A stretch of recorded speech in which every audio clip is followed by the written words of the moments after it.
Hi everyone, welcome to the Nostalgic Dragon, where I talk about fantasy books, mythological books, and science fiction books. And today, obviously, it's science fiction. It's Christopher Ruocchio, author of the Sun Eater series, and this is the Howling Dark. You can watch a reflection video on my channel, and you can also watch an earlier conversation with Christopher Ruocchio that we had about the first book, Empire of Silence. Welcome, Christopher, back to the channel. Yeah, thanks for having me back. I'm happy to be here. Yeah, we're happy too. And actually, some of my viewers, the channel is a small channel, but still engaging viewers who ask questions and come up with a lot of advice on what to read. And the reason I read your book is because one of my followers on the channel, he recommended your book, the Sanity series. And um, many people who follow my channel, they are also writing. So fantasy or science fiction. So I would like to explore a bit of your writing techniques and styles if it's possible, but also Sure. talk about the series. But since this is primarily, at least, many people come to the channel because of mythology and fantasy, and then I started to explore science fiction thanks to my YouTube channel. Maybe you should start just so everybody is on the right track or on the same track to just summarize the Sun Eater series very briefly without spoiling anything. What is this about?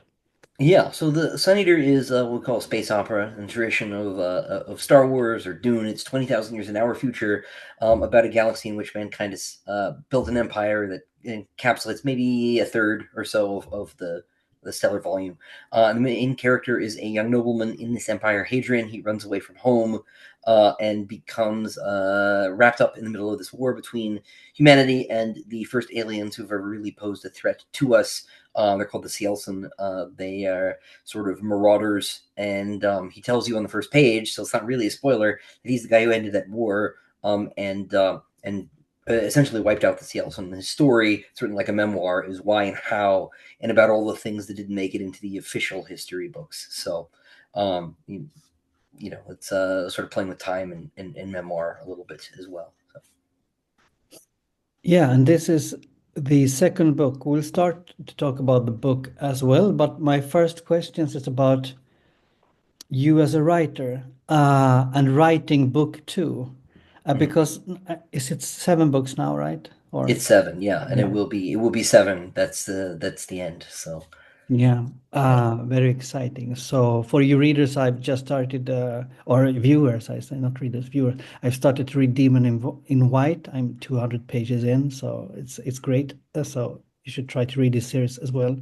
But my question is about reading or writing the when you plan to write this, seven books. How do you plan that? And going from book one to book two, what is your process? How do you, plan the plot and yeah, how do you plan the plot and your writing?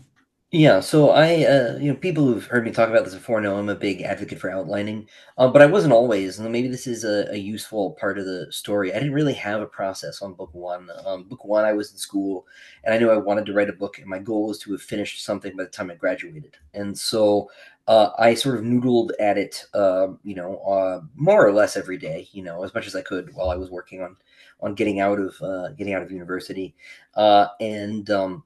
so I just sort of picked at it, and I didn't really have a sense of how to write a big series or how to write a single book. Even I was trying to hit the target of finishing the one narrative, and I had a sense that I would know what that looked like when I got there, right? And it wasn't until after I had sold that first book, and my publisher then expected me to write the second one in about a year, that I realized I needed to like grow up very quickly and figure out how to become a professional writer, having really just been a hobbyist right prior to that. So in a lot of ways, Howling Dark is my first book, right? Because it's the first one I wrote with intention and to a schedule.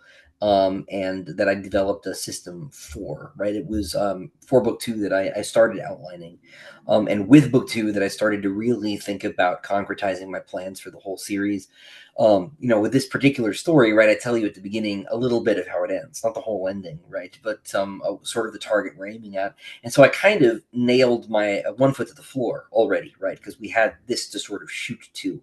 So the story is a lot of things, right, but it's partly trying to get from A to B, where B is already like pretty firmly established. This thing has to happen in the future. So um, figure out how to get there was really a question of sort of, you have a lot of ideas when you have a story in its early development. You don't know where they belong or what their relationship is to one another. You just think like that scene would be cool, or I have this idea for a character, or what if we went in this direction, or I would like to say something about this topic, right? I have a thought.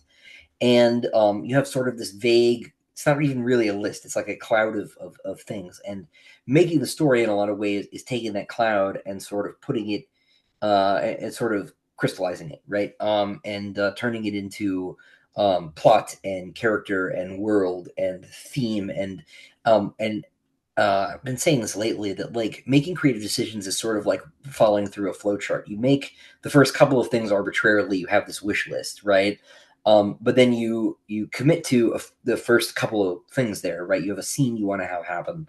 Um, there's a scene in the middle of this book that involves a supercomputer, let's say, that I had very vividly, and I wanted to do that sequence. I didn't at the time know necessarily if it were in book two, or if it would show up later or whatever, right? And there are other scenes that are sort of in this cloud, up to and including the sun getting eaten, right, which we already know a little bit about in the story. And so it's a question of sort of figuring out what in that cloud is book three, right? What is book six? What is book five, right? And each time when I would sit down to work on the next book, I would look at that sort of cloud of ideas, and I would pull things out that sort of and say, hey, does this fit in book two, right? And then that would go on the outline, right? And the problem with this process is it was a little bit open ended, which is why the series went from 4 to 5 to 7 books, because the cloud is very amorphous. And I think if I wanted to have kept that from happening, I would have outlined all of the series in advance. Mhm. But my process had been to do one book at a time. And so I would get to book two, and then I would figure out book two, and usually, you do sort of an epicycle of the same thing, right? Where I would look at what from that cloud is a good ending, right, for book two. What's a good beginning, and what do I think fits in between those points? And then I would grow the outline from that skeleton, right? Mhm.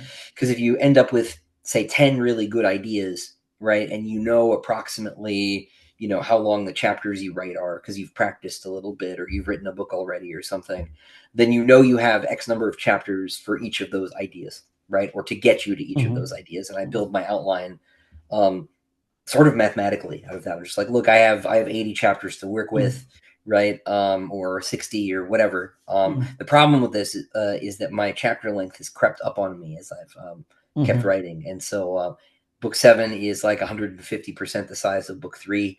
And Mhm. it has the same number of chapters, so I don't I don't quite know what happened. However, right, but the process has basically remained the same, where I've Mhm. sort of grown the outline out of a few ideas, and and sort of gone from there, and then taken the outline and written a chapter at a time. And I'm not one of those writers who jumps around. I just write chapter one, two, three.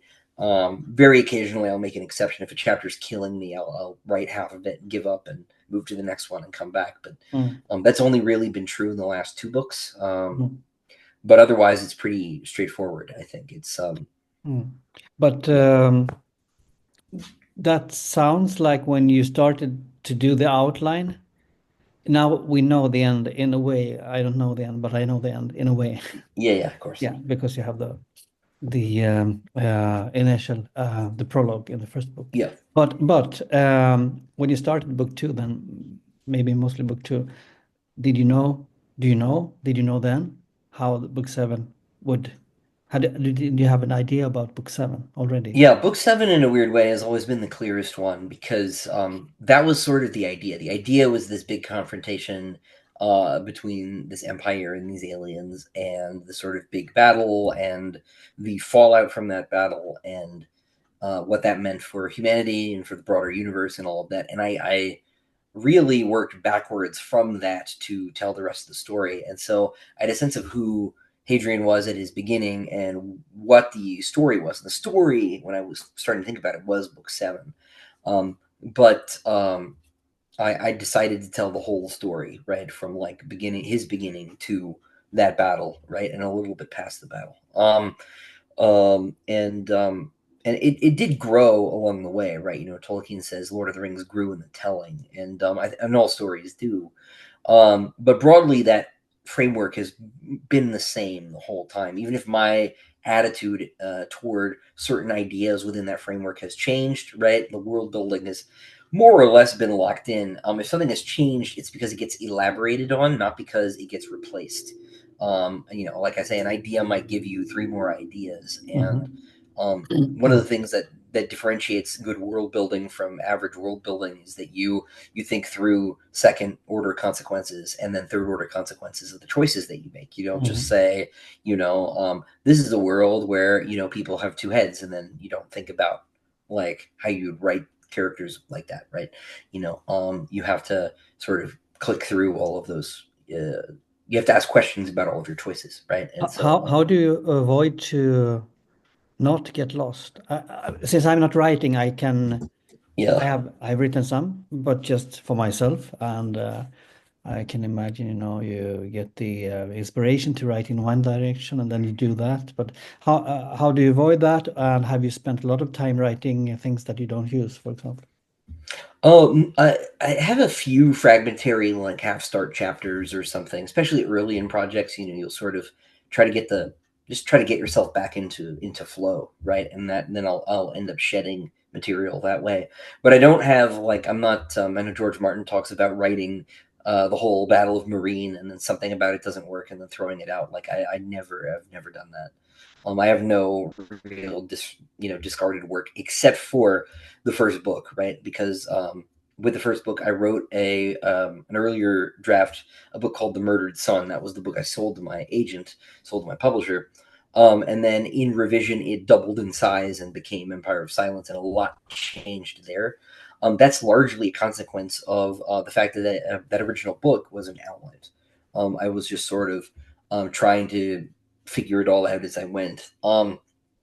And the editorial process was painful as a consequence. Um, and I learned my lesson and started outlining. Mhm. But as far as keeping it straight goes, a big part of it, I have an advantage in that I've been working in the setting now for so long. I know it the way an Egyptologist knows, Egypt. It's just, it feels a little bit silly to me because it's all a subject I made up, right? It's, I didn't, Mhm. it's not like it would be more impressive if it were Egypt, but Mhm. Mhm. in any case, it helps to have just sort of a lot of practice at it at this point. 7 books, a couple million words is a lot of is a lot of practice, frankly. Mhm. Mhm. But I have the outlines themselves, and they're really sort of the primary source documents for a lot of this stuff. It's easier to go and look at the outline and try to figure out something or to look for notes. I have a few support documents. I have like a timeline. I have language files for the CLC language, which Mhm. I've put a Mhm. reasonable amount of work into. It's actually what I've been doing this week. There were between that language and a couple of others, there's something like 500 notes in book 7 for lines I needed to Mhm. translate or questions I needed to resolve, terminology I needed to settle on, stuff like that. Because I will do that at the end. I'll write the book, and if there's, I'm not going to translate the alien dialogue in real time because it'll slow me down. So Mhm. there's always this step at the end where I'll go back and do it. So I have documents for things like that, but I don't have an extensive world Bible. I'm not, a subscriber to websites like World Anvil or something. I don't use resources like that or Scrivener or anything. Mhm. I use Microsoft Word, and Mhm. a notebook. I actually have, in a rare twist, I actually have my Sales and Language notebook uh, out here right now, and it's a complete mess. But you can see Yeah. uh, I have just sort of sentence by sentence. I'll go through and I'll Mhm. make rules for the languages I need them. If I need to figure out how the language handles subjunctive mood, right? I don't do that until I have a sentence that needs me to figure out the subjunctive, or how to handle participles, or I theoretically their language is a future perfect tense, but I've never needed it yet. Mm. So it's out there if I need it. Is the sales in language because when I read your books, I sometimes try to, if I'm alone at least at home, I try to read the sales in because it's a bit effectful, I think, when you listen to it. Yeah. I have no idea how it should be pronounced, so I have no idea which inspiration it's from, the language, if that's roots from any earthly language. It's based on, because it's hard to do really, just make up an alien language because you're using human parts anyway Mm. when you use your brain. It's grammatically it's based on Latin and Japanese because those are the two languages I have the most academic grounding in. I did uh 2 years Japanese in high school, which I've forgotten almost all of, but I remember how it works. And then I did Latin in college, which I was much better at because they didn't expect you to speak in class. Mm. It was the oral exams of Japanese that made me quit. It was just too embarrassing being bad at it in real time. Um, but um, but it's based on those, and so it has a system of using particles the way the Japanese does to denote parts of the sentence, right? You offset subject and object with particles, for example. I sort of got lazy in a couple places and I'll use particles to denote mood instead of Latin has like a whole extra set of inflections for subjunctive and things. I'd rather not do a whole nother spreadsheet. Mhm, mhm, So I'll sort of bring a little bit of the Japanese influence in there. To sort of simplify, the verbs work sort of like Japanese verbs, but with more tenses. Japanese only has two tenses. And the nouns work a lot more like Latin nouns. But then the sort of alien conceit was that passive versus active voice was handled not with inflections so much.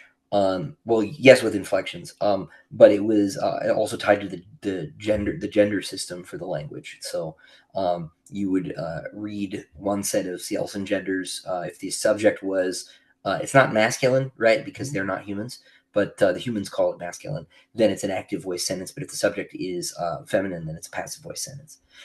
So that was I don't know of a language that does that. There may be one. But that was sort of my one like in a vacuum idea for building the language, because the Skelson are hermaphrodites, and so they don't have a biological sort of reality underpinning the linguistic attitudes there. So they have a different perspective on these things. So it's sort of a like there was a sort of a converse to the Sapir-Whorf hypothesis here, where it's not just the language shapes how you think, but your biology shapes the language that you have, Mhm. right? Which is obviously true, because so many languages, not every language has gender, but like the languages that do broadly have two, or they have three if they have, um, masculine, feminine, and neuter, right? Yeah. Um, Mm. there may be a language that is more than that, but it's usually two or three. Anyway, um, Um, yeah, I think we can come back to language because I think that's interesting, at least for me when I compared Empire of Silence and Howling Dark. But before we come to that, we can go into Howling Dark a bit. yeah, Is sure. something do you think, what can we say about Empire of Silence? Can we say something about Empire of Silence before talking about Howling Dark without spoiling too much about Howling Dark? Just in terms of sort of the setup for book two, we could say maybe that Hadrian has explored sort of multiple levels of imperial society, and he's figured out uh, something of a place for himself.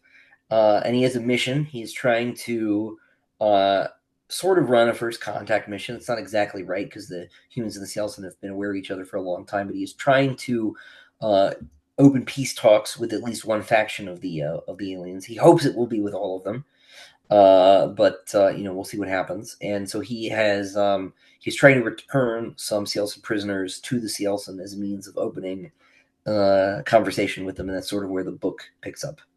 Um, Yeah, and great. When we start Howling Dark, it has passed, I think, 5 decades or 48 years. Yeah, of absolute time. For Hadrian, I think it's been something like 10. Because of course people, so interstellar travel in Sun Eater is still much faster than light, but it is much slower than Star Trek would lead you to believe. Mm. And so it still takes years or decades to get places. And this means that even if you're moving hundreds of times light speed to cross the empire, it might take, more time than a normal person has. And so there's a lot of cryonics going on. So Hadrian has been frozen for most of the time since book one, but he has been awake for enough that he's grown up a bit. Relationships with characters have changed. Some of the other characters have been awake for different amounts of time. So a character that was younger than him in book one is now older than him, and some characters haven't aged today, and this is just a normal fact of life for them, and sort of textures things a little bit. But but yeah, so it's been about half a century, but less time practically speaking. How is this a say a trick from you as an author, or a with the passing of time? What can you do with that as an author? Because if we imagine that it was no passing of time, it started immediately after Empire of Silence, what would have been the difference and what do you benefit from? I don't know if you can answer this question. I was curious on it because it passes yeah, 5 decades here. Yeah, so you can actually do a lot with it, right? The first and the most obvious, and maybe the most callow thing, is then you can go back and tell more stories in between. And this was sort of cynically my point of inspiration. I was looking at Star Wars, which I used to be a great fan of. It's sort of fallen off, in my opinion. But and you've got these gaps between most of the films. And some of them are quite large, and that has allowed Lucasfilm to go back and tell other stories in other media, and sort of long-term thinking on my part was that that would be a nice thing. And so, at the very least, I've been doing these short stories and sort of slotting them in between, and writing these novellas and so on from other characters' points of view, and sort of playing with the main narrative that way, which is fun because, of course, the books are all Hadrian's personal perspective. And so using other works in the setting to challenge his perspective as a narrator has been fun. Not that Hadrian is a liar, but he is a person, and people only, can represent themselves. And so his he's not always right about events, or there's something he doesn't know about, or he doesn't understand someone in his life very well. So I've been able to go back and tell these other stories. But then the other thing I get out of it is sort of a reset. And so with these big time skips, I can hide a lot of character growth in the seams. And I've always said I think of book two Hadrian and book one Hadrian as different people. In the same way that the Hadrian narrating the story is not the same as the Hadrian character in the story. He has a different set of feelings about what happened to him and what he was going through, and all this stuff. And so we can look at a bunch of different Hadrians throughout his life as we go through the series and we go through these time skips. And I think that's true of all of us. I think that we don't see the changes in ourselves because we see ourselves every day, right? But you see them in your friends when you haven't seen them for 10 years. You're like, whoa, Steve, where did your hair go, right? And why are you a huge jerk now? Something, it's always like that, right? People change so much. And being able to do that in narrative, but then also mess with it science fictionally and have characters relationships changed because their relationship to time has changed, has been very fun. So, like I said, there's a character who was sort of Hadrian's, not quite apprentice exactly, but like, a sort of underling in the first book, who is older than him in this book, and they sort of fall apart. And Their friendship falls apart over the course of this book, and it's partly because uh, that sort of age gap changes, right, and the sense of seniority changes, and there are other things too, right? Hadrian starts this book with a love interest that he did not have at the end of book one, and I thought that would be fun just to confuse my readers a little bit at the beginning of book two, um, and sort of I hate to say challenge expectations. That's a canned phrase, but sort of put my readers back on their heels a little bit, and wait a second, this isn't the story I thought I was getting into, Mm. right? Which it isn't, right? That's sort of a broader theme for this book in particular, is that the story young Hadrian in particular thinks he's in is not the story that he's actually in. Yeah, I think it And took me it took me maybe 100, 150 pages to settle a yeah, little bit in the yeah, second book.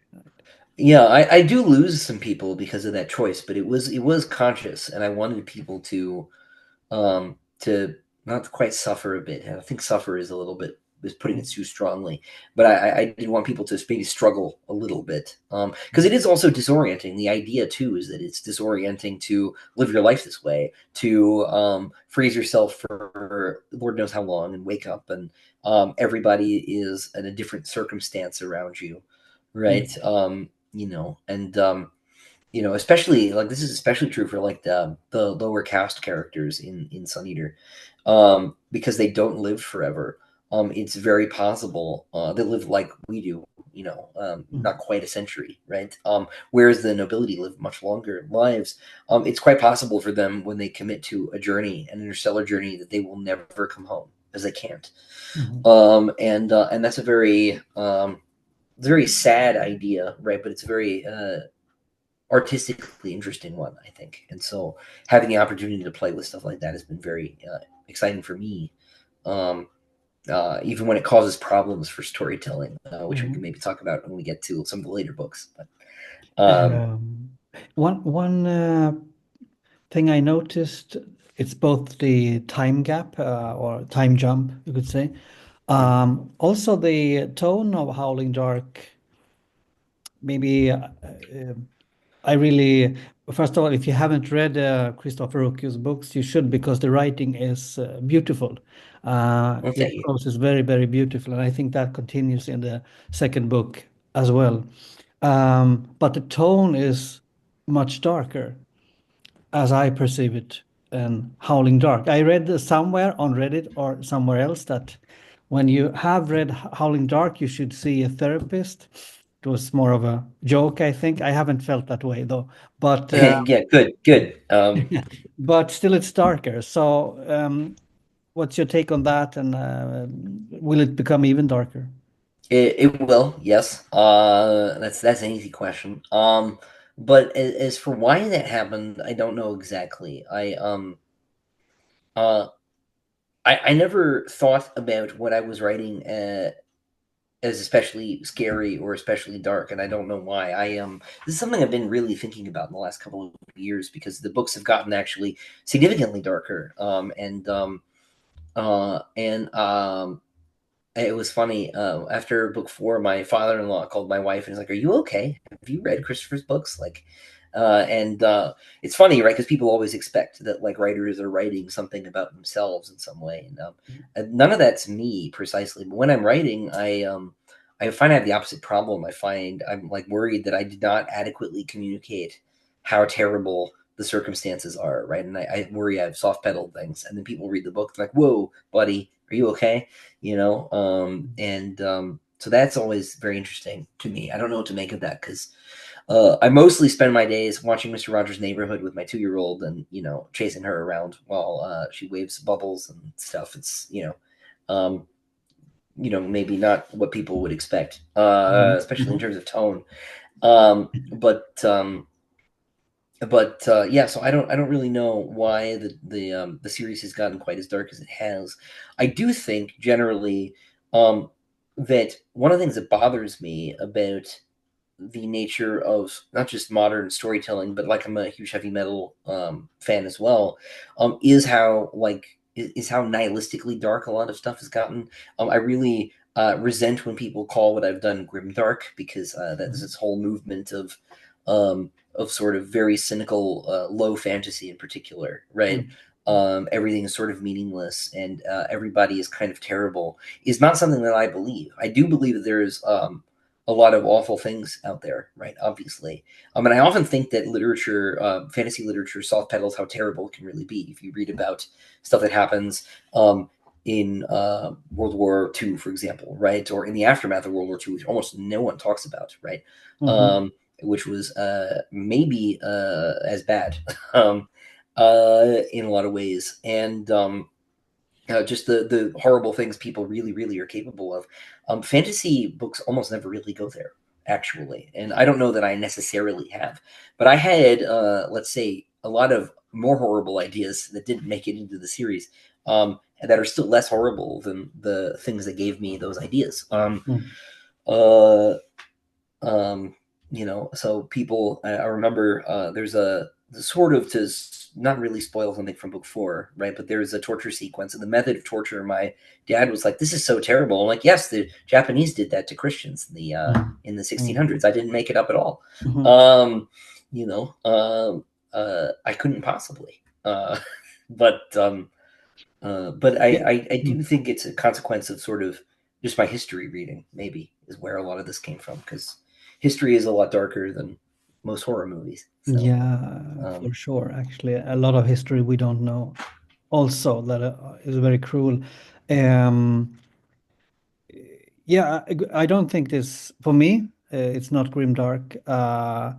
It has a maybe a sad. I think it's very entertaining. So if you haven't read it, so that's important to stress. It's very entertaining and very movie-esque, if you pardon my no, the scenes and the fightings and the spaceships and the lights and the scenery.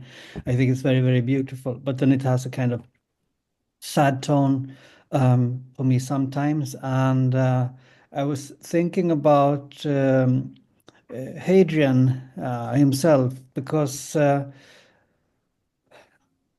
in a way, in the Howling Dark, I think he is more, decisive of what he wants to do, and I think he uses people in his crew as pawns. It's not so pleasantly portrayed, but at the same time, I think he feels still very, even more confused what he's doing, and it's a bit for me still. It's a question which Hadrian am I supposed to trust? Because it's the Hadrian who are looking back, and it's the Hadrian who acts in the actual scenes. And I have an idea, but I'm probably wrong because I've read too much fantasy. But sometimes I'm not sure about this account. I become a bit skeptical on the account itself, who has actually sure. written this. So, but yeah, just some reflections and Hadrian's development. How can you comment that in relation to Empire's Sand? Is he more confused, or is it my impression? I more confused is maybe a fair way to put it, right? But he's growing up, and like all of us, he's not growing up, maybe in the smoothest fashion, right? Mm.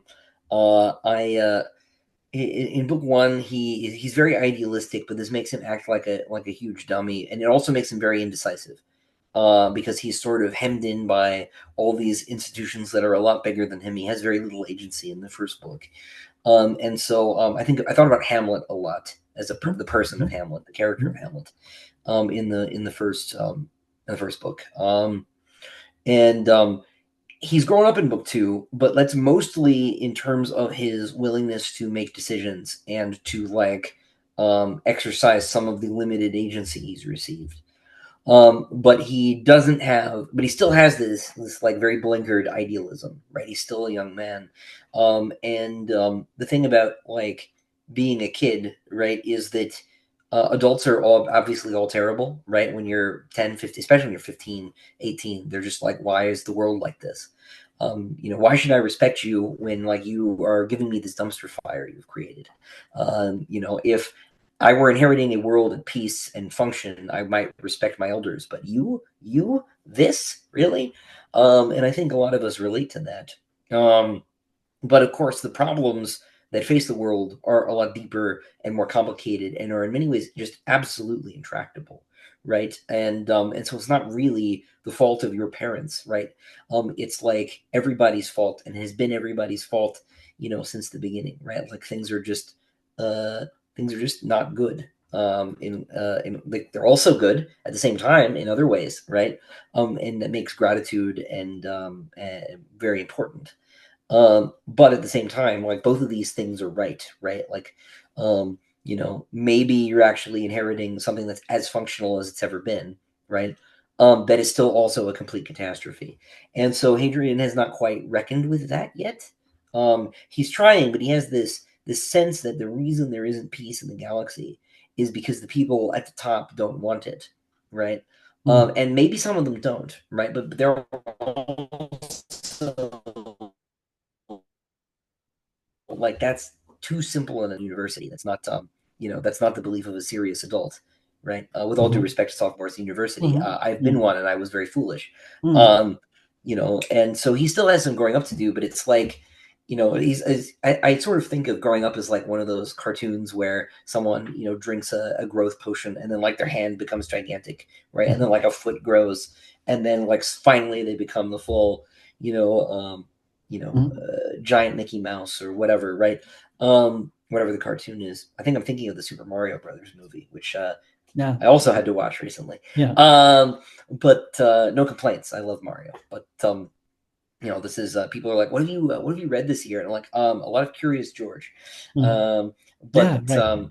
you Mm. know, Mhm. but it's growing up as like that, right? So like Hadrian is like one grown up arm, right, and like the rest of him is still a teenager, right, and Mhm. so his development is ongoing, right? I think you've started book three. He's a much different man at the beginning of book three, and I think a much more Yeah. admirable one. And he's not perfect, but it would be boring if he were. Um, he's much closer, to I don't want to say perfect; it's not the right word, but he's a lot more mature by six and seven. But then that comes with its own faults. Maturity has its vices in the same way that youth does, and Mm. trying to be honest to those as I understand them in the human condition has been sort of central to portraying Hadrian as a character, but also as like a not quite an immortal character, but a very long-lived one. That the problems of youth and of maturity are sort of maximized in this person who lives for centuries. Um, Yeah. One thing I reflect upon Hadrian is, and it's probably too early for me to have an opinion yet, I think, since I'm only three or two books in and a bit in the beginning of the third. But that one thing that attracts me to your books is, as I've told you last time we had the last conversation, that I made an own life journey. It yeah, has nothing to do with Hadrian, but it has to do with yeah, breaking family, not breaking family traditions, but opposing family ideals, and went my own way. I went back to India where I was adopted and learned language, traditions, and so on, and it wasn't really accepted. But I did it. I'm very happy that I did yeah. that and fused it together with my Swedish me as well. So when I read about Hadrian, I think about life journey and life change, but I somehow get thoughtful because since we know, at least from the beginning of the first book, that it seems that it will not go well for Hadrian. Um, I don't know, but at least that's the impression. What is something you can say? Is this about life change or life journey, or is it not? Or if it is, does it tell? Should it tell us something? I think so far what you've read mostly speaks to the sort of thing I was talking about, right? Which is the sort of grappling with the world that you inherit as a child, right? Mm. In these first couple of books, because there's the world has this big problem that he thinks he understands, right? And then he realizes it's not true, and he spends sort of the middle section of the series at first maturing to that realization, and then sort of suffering because of the circumstances the world is in. But as far as sort of the overarching thing goes, I do think that suffering itself plays sort of a central thematic role here, right? Because I'm a Christian, I'm a Catholic, Mm. and one thing that that's sort of central to that worldview, right, is that suffering is this sort of intractable problem, right? In the same way, uh, this is a central focus in Buddhism as well, right? Is that this is sort of the problem. Now the answers are very different, but they're also not, right? They're sort of converse to each other in a weird way. But for me, it's sort of like that's not going anywhere. For me as a Catholic, right, the suffering's not going anywhere, and so you have to sort of deal with it not by, um, not by sort of what's the right way to put it? Not by like kind of quietism, right, but by sort of uh, embracing the suffering and sort of working through it is something that Hadrian sort of has to deal with, and I do think. Um, I do think that's a central element of human life, right? Is that just it's never actually going to be peaceful, right? Even if your problems are very trivial, mine are very trivial, right? You know, like maybe I have carpal tunnel syndrome, right? Maybe, right? We're not 100% sure, right? That's not cancer, right? That's not uh, that's not the Huns have just invaded, right? Or whatever. It's Yeah. it's not a lot, but it's also like I'll look at my calendar and be like, man, I am just never gonna have a week where nothing happens ever again, right? And that's not a peaceful feeling, right? But you kind of like have to. It's a call at the same time um, to become more, right, and be able to handle the changed Mm. circumstances, right? I saw someone posted, a friend of mine, on their Facebook page, just one of those silly things your older relatives post where they're just like, don't say this person is annoying me, say this person is sanctifying me, right? Mhm. It's a Mhm. religious aunt, right? And I sort of share the sentiment, right? Is that these sort of little challenges are calls for you to improve, right? And that is fundamentally heroism, I think, right? Is the challenges you face ask you to be more, and whether or not you become more, right, is what makes you a hero. And the Mm. thing that's appealing about speculative fiction, especially, is that that can happen in very maximalized circumstances, right? Because it isn't like maybe you have carpal tunnel syndrome or your calendar is too full, right? Mm. It's the aliens are going to eat all of us, and the human race will be extinct, and maybe the universe will be snuffed out, right? Mhm. Like that's a lot more maybe intellectually exciting than the problems of your day calendar, Mm. right? And so I think there's a catharsis that we find in storytelling for that reason, and I think that um, that sort of question of heroism, whether or not it's in small ways like in most of our lives or in big ways, is really the kind of um, question about life changes and maturation that the series is really um, about Mm. thematically in some way. Of course, it's about other things as well, but Yeah, in and I terms of that think facet. a way to, I mean, it wouldn't be a book if you haven't done his choices, I suppose. So that maybe it Yeah, falls. But he also chooses he chooses a difficult way. Uh, yeah, one can yeah. feel, at least I can feel that he makes choices that seems not so smart or maybe too, yeah, emotional, as we talked about before. Some of them are desperate and some of them are foolish. And Mm. if he made the perfect choice every time, it would be probably a pretty drab narrative. Of course, the danger there is everybody. I always mystified when people are like, "This guy is dumb," right? And everybody who is very smart makes very stupid decisions from time to time. Myself included. Mm. Lord knows. Not that I'm very smart, just maybe regular smart. Mm. But like I put up a shelf incorrectly yesterday and I had to fix it. So that's Yeah. still thinking about that. But I also, like, I say stupid things. Like I've lost friends before, right? I may have broken up with girlfriends injudiciously in the past, and not been as kind as I could have been, or whatever, right? We all make mistakes and sin, right? Whether some people don't, believe in that, but that's fine. But like we do make mistakes, and we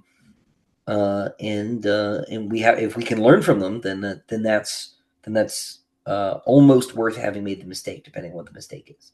Mm. Um, but sometimes, so it's useful for characters to do stupid things and to step on landmines, and fail, right?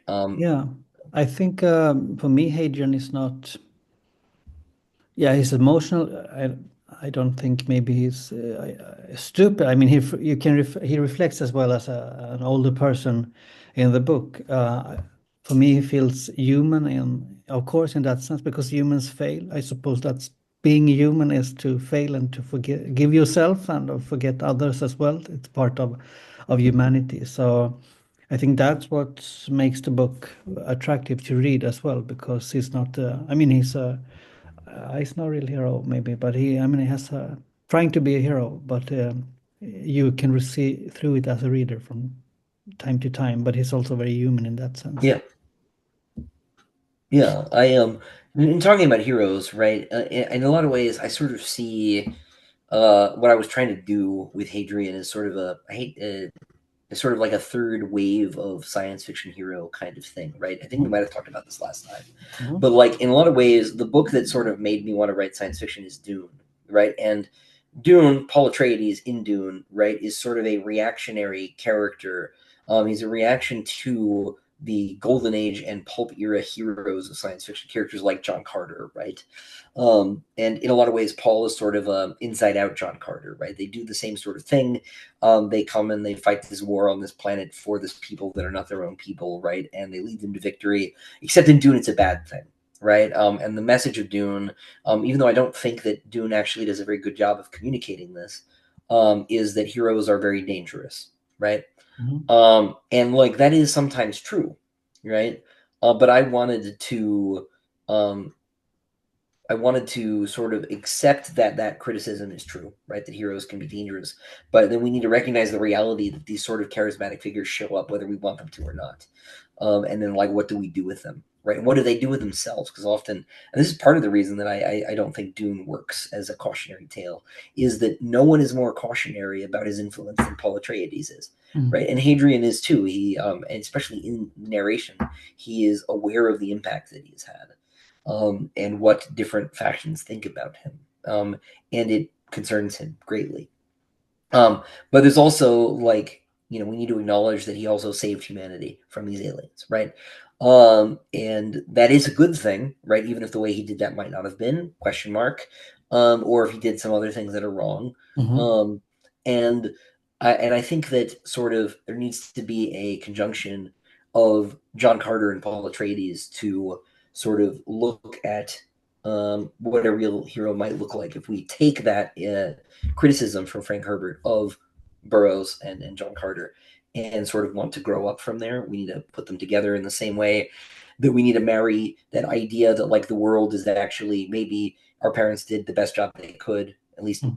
some of our parents, right? Our parents' Yeah. generation, right? But they also made a mess, right? And put those things together and forgive them, right? Their faults and be grateful for the things that they did right. And there's sort of, there's this sense of, I mean, I think it's actually in Howling Dark that they talk about this idea of conjunction, and the world being made up of all these contradictions. And in Hadrian's case, as a hero, it's both of these things. And I think the result of this is a character that feels more like one of us than either John Carter or Paul Atreides. That's sort of my hope, while also being larger than life in the same way. Because if you read, not that Napoleon is a hero, but if you read Napoleon's letters, he doesn't come across as, you know, Napoleon. He comes across as a guy named Napoleon, right? Mhm. He has his faults, and he's, desperately in love with Josephine to the point where it's kind of embarrassing to read some of his letters, right? But you have to marry that to the fact that this is a guy who like completely changed human history, right? And um, and that's, man, that's a very interesting puzzle to try and unravel, right? And that's a sort of puzzle I was trying to play with here. So Mhm. yeah, Yeah, very interesting. I think yeah, I will have more thoughts on Hadrian later when I continue reading your books, sure, and also his colleagues, you could say. Valka, for example, is a very interesting person in this book. I would like to change the our conversation a little bit to setting.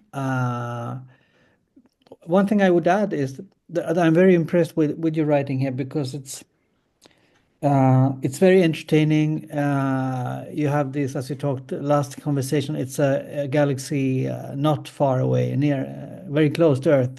So for those who haven't read the way you uh, add mythology and concepts, religions, faiths from our world, I think that's very good, and it makes me feel very connected to the book. It feels like it's sci-fi, but it feels like it's yeah, it's part of. I can go, travel to Rome or to ancient Greece and take part of the Sun Eater if I would like to see the setting. So I think that's great. One thing that with the setting is also, of course, that it's sci-fi and it's in space. And in Howling Dark there is a lot of space ships. I perceived it was more of the world building in Empire of Silence with the cities and the um, not countries, but the regions, for example, so the different planets. But in Howling Dark, we are on spaceships, and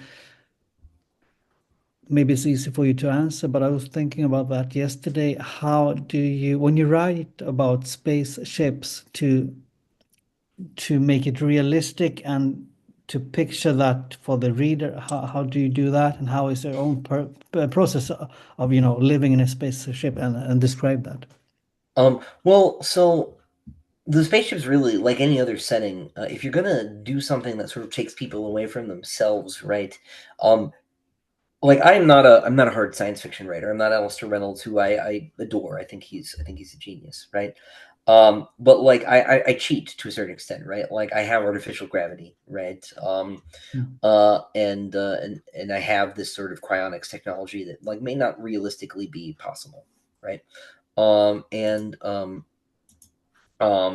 but uh, anyway, sorry, my wife messaged me. But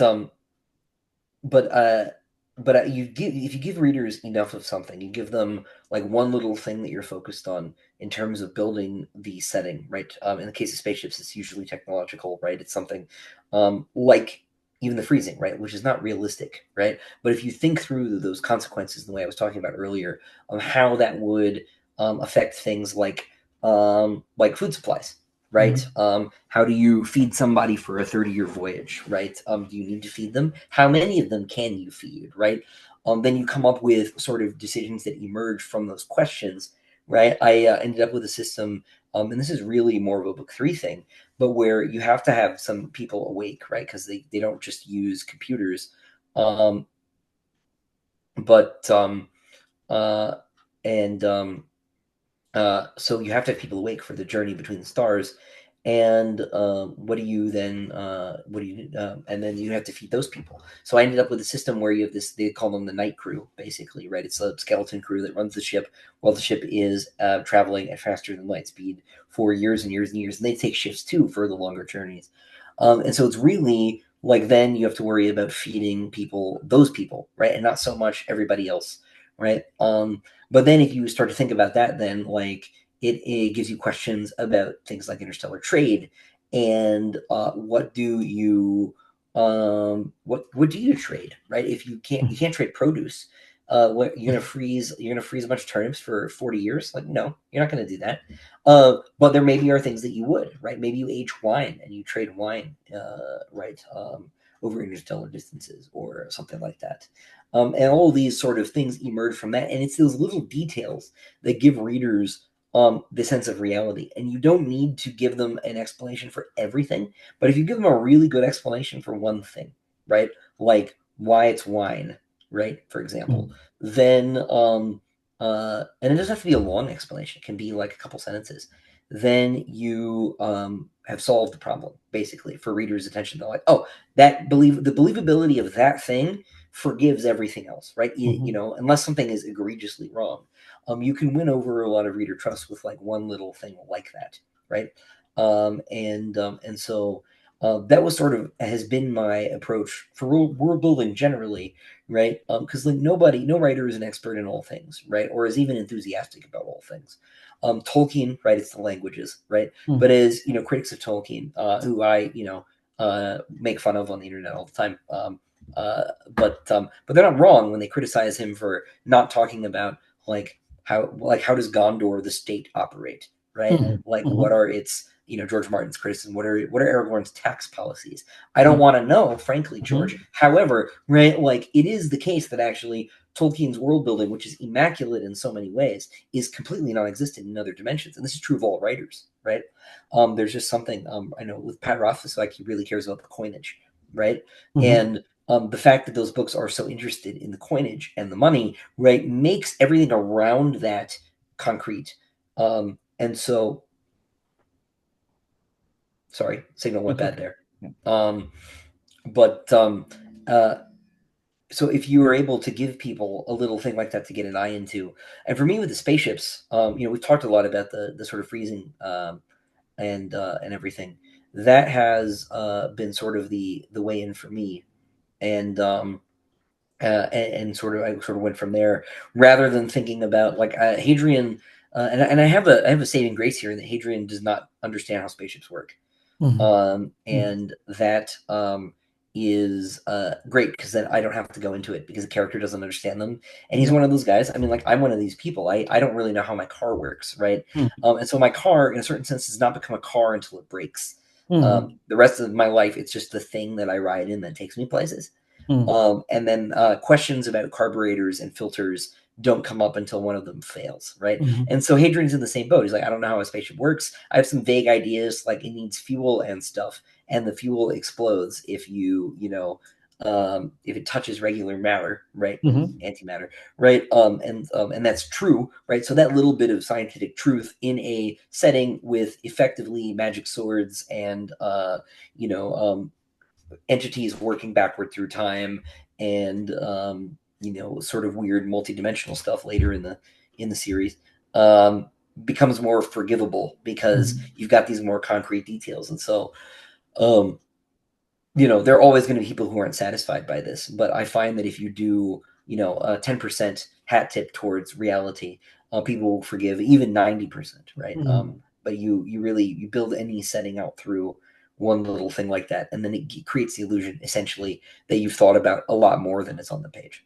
Yeah, it's So a bit of a magic in a way, how yeah. to make pictures in readers' brains. One thing that, yeah, I'm not so technically advanced as a person and not so interested. So for me, um, uh, just to have the picture of the spaceship or the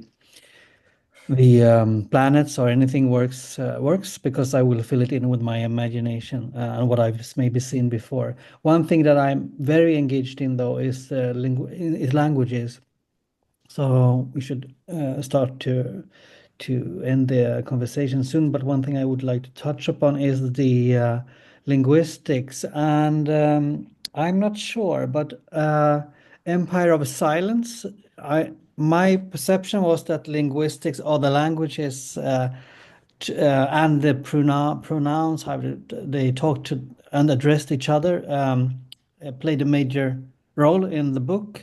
It does in a way in Howling Dark, but less, since I perceive it's I mean, it is very action-packed. So, is it so, or if it's so, was it intentional? Oh, I do think it took a little bit of a step back. I don't know that it was intentional precisely. I think it was more emergent. I think it was simply the nature of the fact that of the nature of the story changing a little bit. Mhm. Right now, that does come into play towards the end of the book when the negotiations between the Yeah. salesman and the human beings Mhm. are happening.